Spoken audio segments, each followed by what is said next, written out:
So I have three responses to that, and each one tells part of the story. The first one is that Democrats have lost recently, not just because we don't have a proactive economic agenda.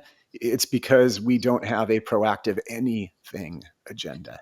And what I mean by that is the Democratic Party, the Democratic voter, has tolerated for the last 9 years that it is acceptable for an elected official of the Democratic Party to just have one criteria to win election again and again, and that is to be anti-Trump.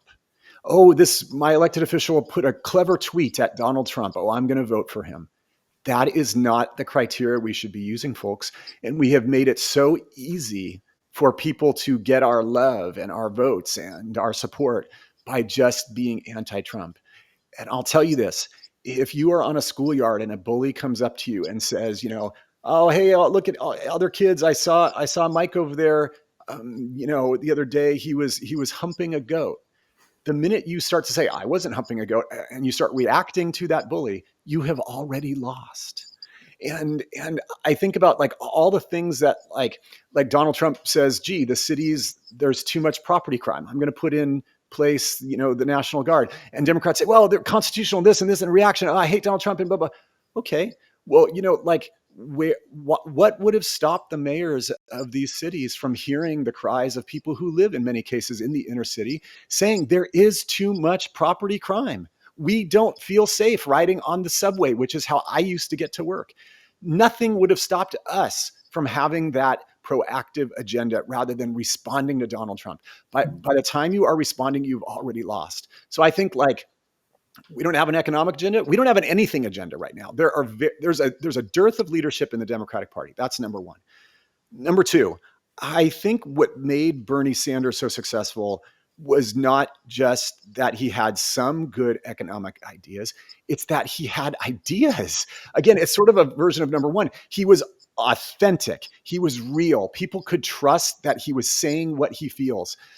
The data that I've shown shows that the rise of Trump and the rise of Sanders, that fervent popularity that they both enjoyed in 2016 and to some degree now, was because they're authentic. There has been a distrust in government that started with the Kennedy assassination, Vietnam, the RFK assassination, Watergate, Iran-Contra, and it keeps going and going and going. And in a world of AI, as you're an expert on, right? It's like voters feel like they can't trust anything.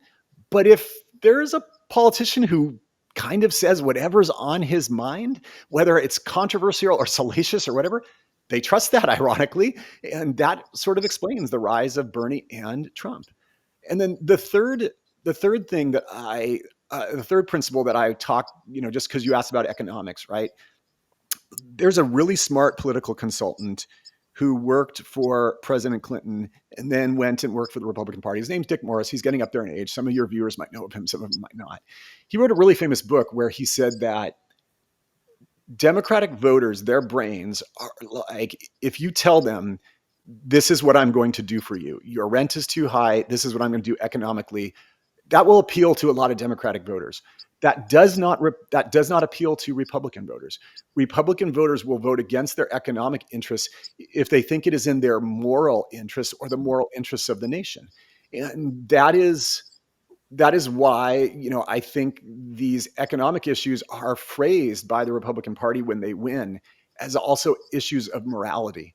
And that is a key distinction. And so I know that's a very complicated answer, but I wanted to give you a complete one. And I do believe that explains why we are a little bit rudderless right now.